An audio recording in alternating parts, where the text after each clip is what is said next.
Bonjour, nous attaquons donc avec cette première vidéo la correction du sujet de brevet de la Polynésie, le sujet qui est tombé en septembre 2020.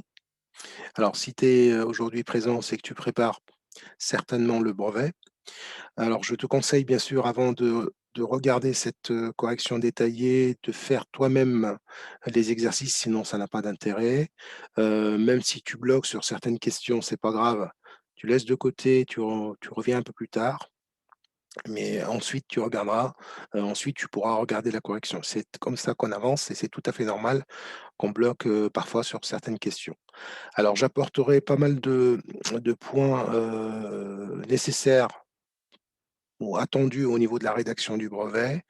Et il est clair qu'on attend une rédaction claire en français, c'est-à-dire faire des phrases-réponses, le plus les plus claires possibles. Bien, on va pas tar donc si tu as pas fait l'exercice 1, je te conseille de mettre la vidéo en pause et de le faire et ensuite, regarder la correction. Alors c'est parti, donc dans l'exercice 1, c'est un exercice, qui demande un petit peu de rédaction. Voilà, ce sont des exercices de plus en plus, à la mode, on va dire.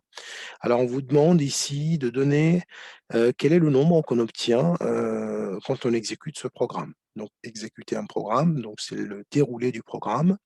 On va d'abord lire le programme de calcul. Donc on nous demande de choisir un nombre de départ, ajouter 2, ensuite élever, au carré le résultat. Quand on vous dit le résultat, c'est-à-dire le résultat de la ligne précédente. Et pour le nombre de départ, on nous demande de choisir -7 comme nombre de départ. Donc je commence d'abord par écrire -7. Alors je le mets entre parenthèses, mais il n'est pas utile, de le mettre en parenthèse. Alors du coup, alors je mets des flèches moi, pour, heu, pour délimiter en fait les étapes, pour mettre en évidence les étapes.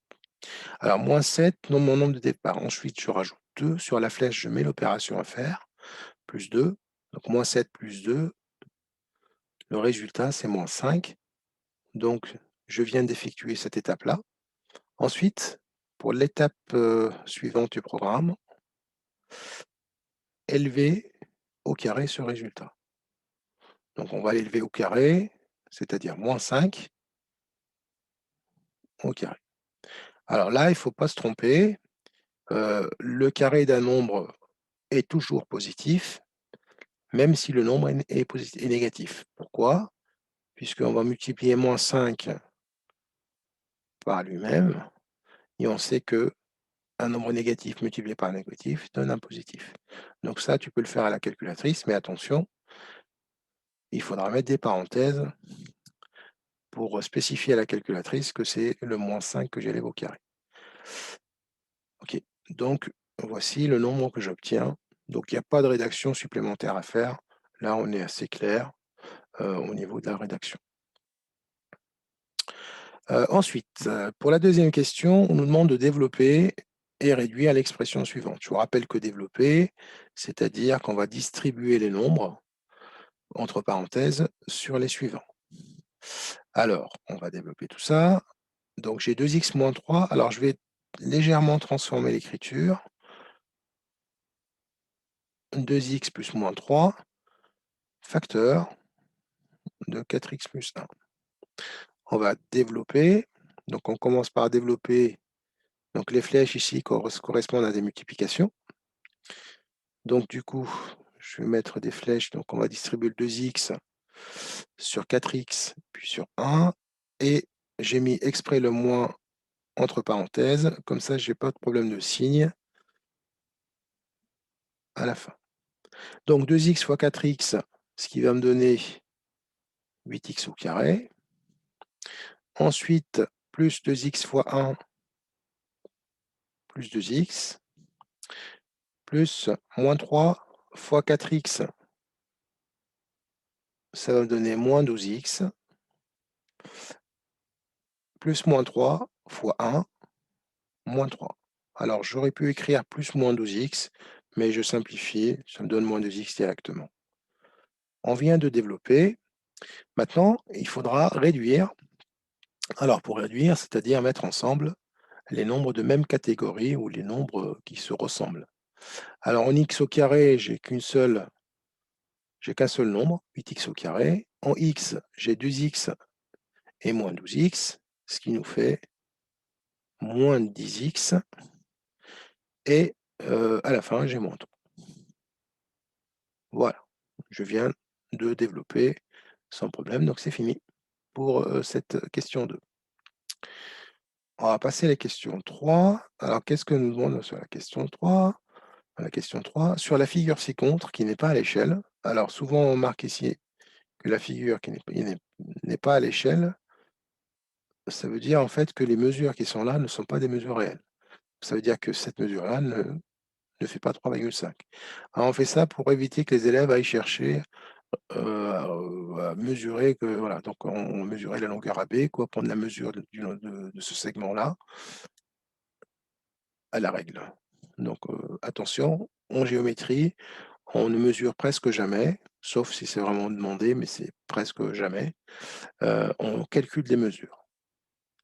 Alors pour ci, donc, je lis l'énoncé, donc, la figure n'est pas à l'échelle, les droites AB et DE sont parallèles.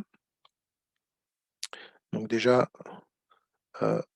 dès qu'on nous parle de droites parallèles, dans notre tête, ça doit nous, signaler qu'il y a probablement Thalès, c'est probablement le théorème de Thalès qui nous attend. Les points A, C, D sont alignés, les points B, C, E sont alignés, B, C, E sont alignés, A, C, D sont alignés, et on nous demande de calculer la longueur CB. Donc c'est bien écrit, calculer, on est d'accord. Alors c'est parti.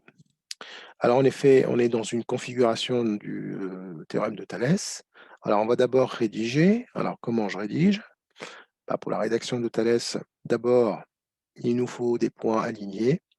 Donc cette partie-là, c'est le début de la rédaction qu'on va écrire là. Alors les points A, C et D sont alignés. De même, pour les points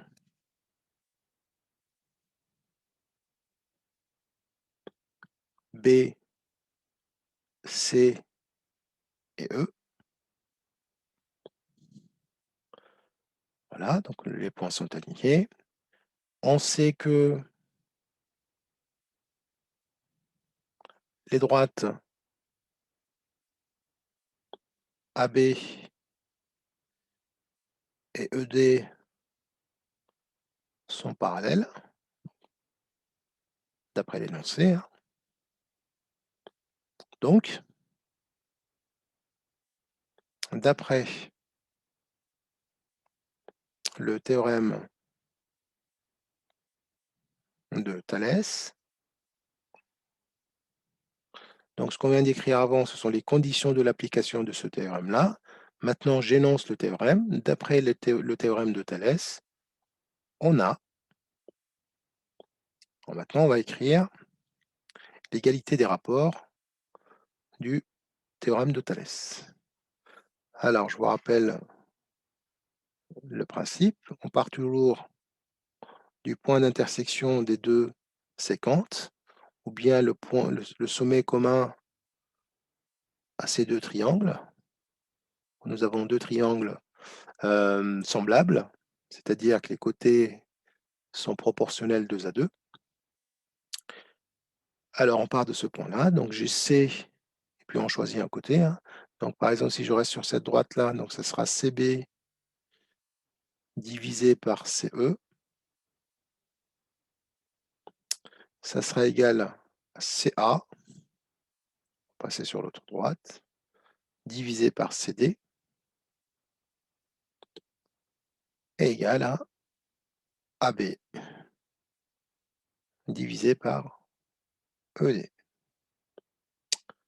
Voilà, donc j'ai choisi, donc on reste toujours sur le même côté, j'ai choisi le haut sur le bas, donc CB sur CE égale à CA sur CD égale à AB sur AD. Alors, donc on cherche le côté CB, la longueur du côté CB. Alors, je cherche ce côté-là. Donc, je vais utiliser cette fraction-là, la première. CA sur CD, je connais les dimensions, donc je vais utiliser pour mon calcul les 2 premières fractions. La dernière ne m'intéresse pas, puisque je ne connais pas les dimensions de AB et ED. Alors, du coup, maintenant, je vais remplacer par les données numériques. Donc CB, je ne connais pas. C'est ce que je cherche. Divisé par CE, c'est 1,5 cm, égale à CA, 3,5 cm, divisé par CD, 1 cm. Donc ici, je vais appliquer maintenant le produit en croix. Alors, le produit en croix, c'est CB fois 1, égale à 1,5 fois 3,5. On fait le produit selon les diagonales. CB fois 1 égale à 1,5 fois 3,5. On peut également aller directement au résultat. J'aurais pu faire CB égale 1,5 fois 3,5 divisé par 1. 1, ça ne change rien à l'histoire. Et on trouve CB égale à 5,25 cm. Donc je peux finir par une petite phrase. La longueur, la longueur du segment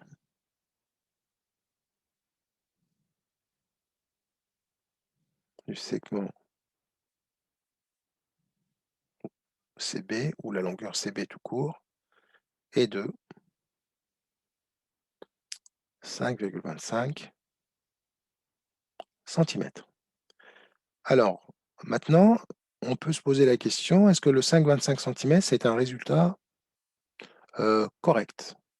Alors, je vous rappelle, donc je vous disais que les deux triangles sont semblables, c'est-à-dire que les côtés sont proportionnels 2 à 2. Eh bien, le petit triangle, c'est une réduction du grand, ou le grand, c'est un agrandissement du petit. On voit que ce côté-là, il a été multiplié par 3,5. Donc 1,5 qui sera multiplié aussi par 3,5. C'est ce qu'on a trouvé ici. Donc c'est exactement, on aurait pu passer par cette histoire d'agrandissement, puisqu'on a le facteur d'agrandissement égal à 3,5. On peut également regarder si les rapports sont égaux, revenir en arrière et faire 5,5 sur 1,5 égale à 3,5 sur 1. Est-ce que c'est juste? Donc à titre de vérification, je t'invite toujours à vérifier ton résultat. Ça prend 2 minutes et au moins tu es sûr de ne pas te tromper. Pour la question 4, un article coûte 22 € et son prix baisse de 15 %. Quel est son nouveau prix? Alors, donc, il y a plusieurs façons de s'attaquer à cette question. Alors d'abord, on peut calculer, pourquoi pas, le montant de la baisse. Le montant de la baisse, alors on sait que c'est 15 %, 15 % de la totalité. Donc, c'est-à-dire 15 centièmes, 15 %, multiplié par 22 €. C'est une façon de calculer, et puis après, on calculera le prix ou le nouveau prix. Ça sera du coup l'ancien prix moins le montant de la baisse. Alors, si je pose 15 à la calculatrice, 15 sur 100, 15 fois 22 sur 100 ou 15 sur 100 fois 22 ou bien 0,15 fois 22, on trouvera 3,3 €. Donc maintenant, je retranche 3,3 € du montant initial et je trouve 18,7 €. Voilà mon nouveau prix. On peut également directement trouver le résultat. en passant par, donc si j'enlève de 100% 15% de remise, il va me rester 85%.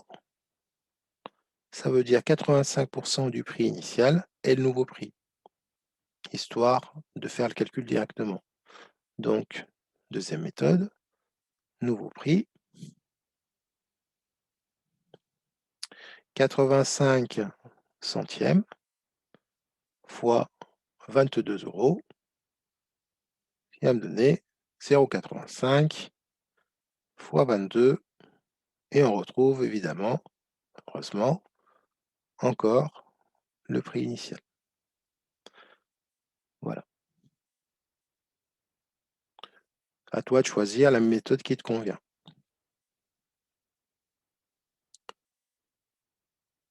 Alors, pour l'exercice 5, pareil, hein, donc si tu n'as pas encore fait l'exercice 5, tu peux encore mettre en pause cette vidéo et le faire, puis après regarder la correction. Alors, nous avons un tableau de salaire mensuel des employés d'une entreprise. Et on nous demande de déterminer le salaire médian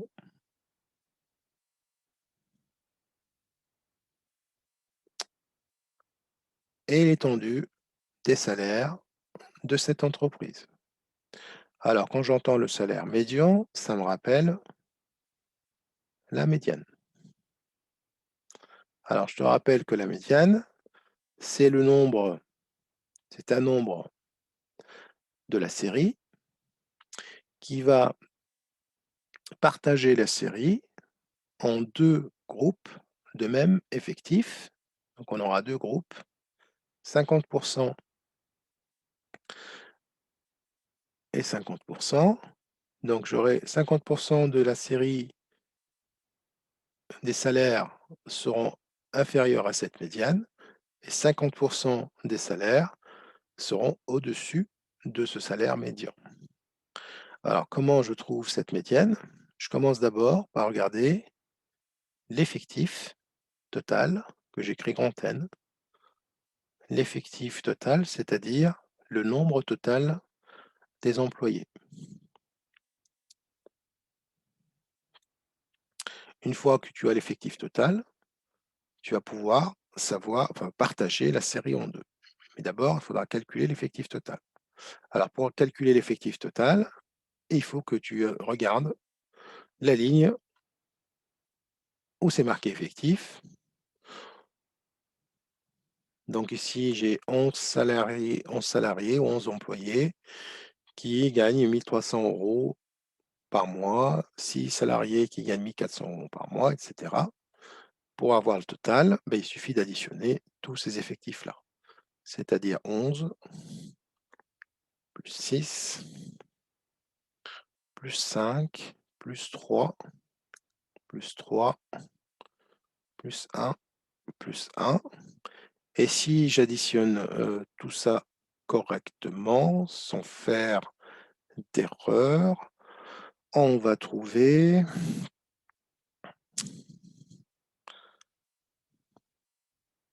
30 salariés. Alors 30 est un nombre pair. Je pourrais diviser par 2. Maintenant, c'est du court, ça. Hein. Donc, je trouve 15. C'est-à-dire, en fait, j'aurai 15 employés ici, 15 employés. Et en fait, la médiane, ça sera entre le 15e et le 16e rang. Donc, la médiane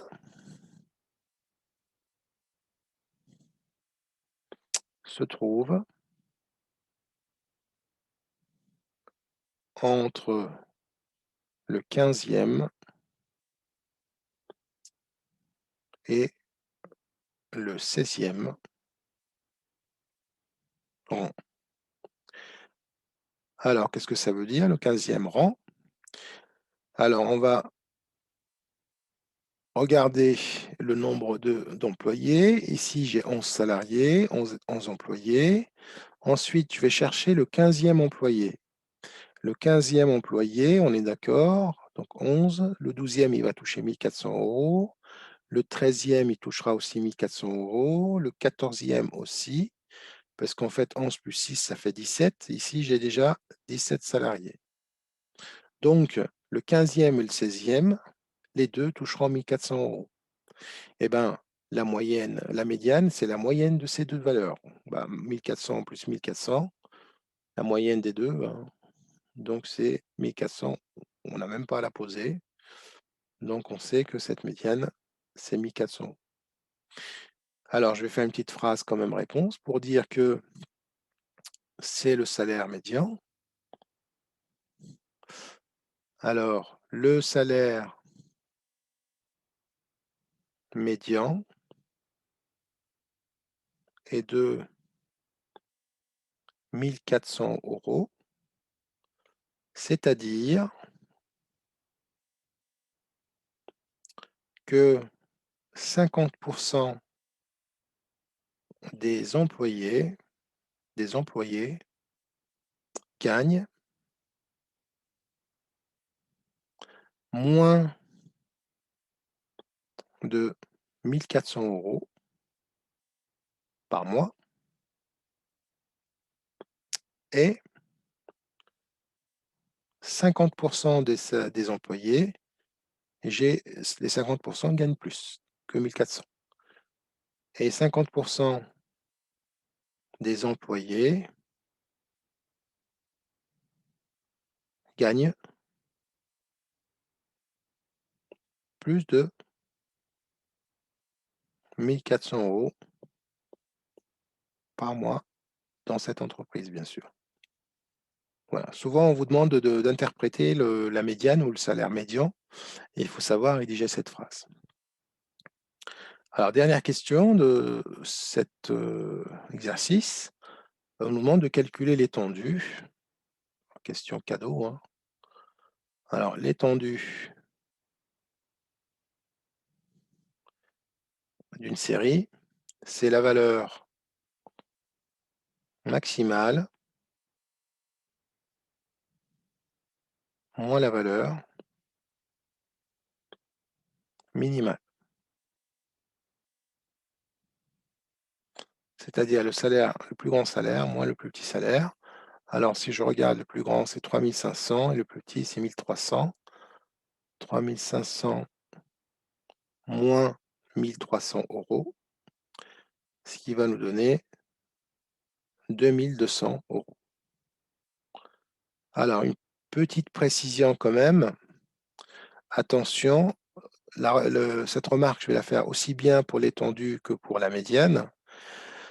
Pour la médiane, il fallait d'abord ranger les valeurs dans l'ordre croissant, mais les valeurs sont déjà rangées dans l'ordre croissant ou décroissant. Elles sont déjà rangées, puisque les salaires étaient rangés dans l'ordre croissant.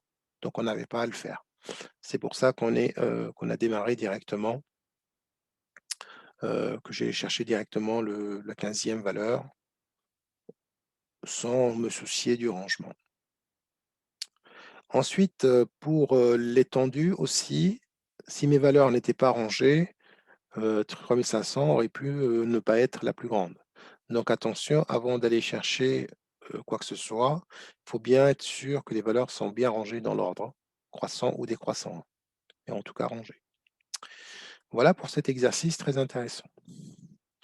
Alors l'exercice 6, alors c'est pareil, si tu ne l'as pas fait, tu peux mettre en pause la vidéo et puis le faire et regarder ensuite la correction. Alors c'est un exercice où il nous demande quel est le plus grand nombre premier qui divise 41 895. C'est une question qui peut paraître complexe ou compliquée. Alors d'abord, il faut qu'on sache ce que c'est qu'un nombre premier. Un nombre premier est un nombre qui a uniquement deux diviseurs. Donc un nombre premier que je vais appeler P, c'est un nombre qui est plus grand que 2,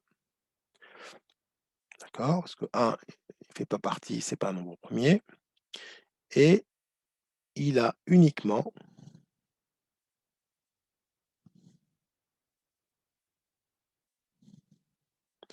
2 diviseurs,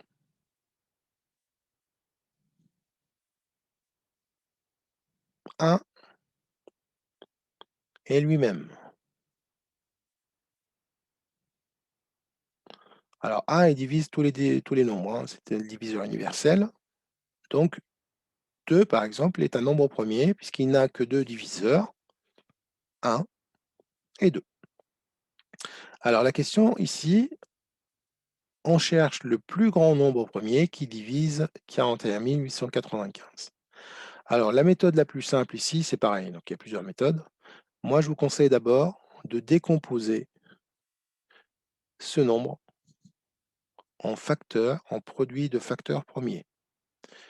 Ça veut dire aller chercher tous les nombres premiers qui le divisent et après on prendra le plus grand. Alors la méthode est simple. On commence d'abord par regarder, donc nous connaissons les nombres premiers, hein, donc 2, 3, 5, 7. Est-ce que 8 est un diviseur premier, est un nombre premier? Non, puisqu'il est pair. Donc, à part 2, il n'y a pas d'autres nombres pairs premiers. 9, est-ce qu'il est premier? Eh bien non, puisqu'il est divisible par 3. 10, donc il est pair, on enlève. 11 est un nombre premier. 13 est un nombre premier. 17 est un nombre premier. 19 est un nombre premier. 23 est un nombre premier, etc. Bon, je ne pense pas qu'on ira jusqu'à 23. Alors, la méthode est connue. Donc, on commence par diviser par le plus petit nombre premier. Est-ce qu'il est divisible par 2? Eh bien non, puisque ce n'est pas un nombre pair. Est-ce qu'il est divisible par 3? Pour qu'il soit divisible par 3, il faut que la somme de ces chiffres soit un multiple de 3. Ben là, c'est le cas, puisque 9 est un multiple de 3. 5, 6, 5 plus 1, ça fait 6, c'est un multiple de 3. 8 plus 4, 12 est un multiple de 3. Donc là, je peux le diviser par 3 sans problème. Il est multiple de 3. Et si on le divise par 3, on va trouver 13 965. 13 965, est-ce qu'il est divisible par 3? Ben oui, puisque 3 est un multiple de 3, 9 aussi, 6 aussi, et 5 plus 1, ça fait 6 aussi. Donc on va le diviser par 3. Il va nous donner 4 655. Est-ce que c'est un multiple de 3? Eh ben non, puisque 5 plus 4, ça fait 9, est un multiple de 3, le 6 aussi, mais pas le 5. Donc on va oublier le 3, on va passer au suivant. Le nombre premier suivant, c'est le 5. Il est divisible par 5, puisqu'on voit bien qu'il y a un 5 ici. Au niveau des unités, les nombres divisibles par 5 finissent par 5 ou 0. Donc on divise par 5, ce qui nous donne 931. Est-ce que c'est un multiple de 5? Non. On va regarder s'il est divisible par 7. Oui, puisque si on le divise par 7, on va trouver 133. 133 est-il un multiple de 7? Vérifions, on divise par 7 et on va trouver que oui, c'est le cas, puisque on va trouver que 133 égale à 19 fois 7. 19 est un nombre premier, il n'est divisible que par lui-même, et on a fini la décomposition. On va pouvoir écrire que 41 895, ça sera égal à 3 au carré, fois 5, j'écris le produit, fois 7 au carré, fois 19. Ah, maintenant, il suffit de regarder le plus grand nombre premier dans cette décomposition-là, et le plus grand nombre premier est 19. Donc, on a répondu à la question. Le plus grand nombre premier qui divise 41 895 est 19. Donc 3, c'est un diviseur aussi. 5 est un diviseur aussi. Premier 1, donc 7 est un diviseur aussi. et 19. Et dans cette liste-là, le plus grand, c'est 19. Voilà, on arrive à la fin de la correction de l'exercice 1. N'hésite pas à regarder les autres vidéos à venir pour te permettre de réviser correctement ton brevet. Au revoir et à bientôt.